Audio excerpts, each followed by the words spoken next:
నీ కష్టాలు, నీ బాధలు, నీ ఇబ్బందులు, నీ కరువులు, నీ కుటుంబ సమస్యలు ఎవరికో చెప్పి నువ్వు చులుక్కున్నవటవి తప్ప నిన్ను అర్థము చేసుకోలేరు.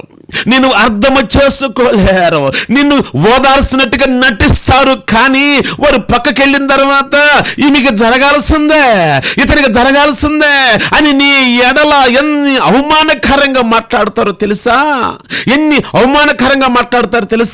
నీతో బాగానే ఉన్నట్టుగా, నేను ఓదార్చినట్టుగా నటిస్తారు. కానీ నీ ఎడల అనేకులు, అందరిని అంటలేదండి, అనేకులు నీ ఎడల రకరకాలుగా మాట్లాడతారు. యేసుక్రీస్తు ప్రభువు వారికి నీ సమస్యను అప్పచెప్పు, నిన్ను అర్థం చేసుకుంటాడు. నీకు తలంపు పుట్టక మునిపే ఆయన ఎరిగి ఉన్నాడు. నువ్వు కూర్చున్నుట, నువ్వు లేచుట, నువ్వు పనుకొనుట సమస్తము ఆయన ఎరిగి ఉన్నాడు. ఆయనకి ఏది మరుగనేది లేదు పిల్లారా.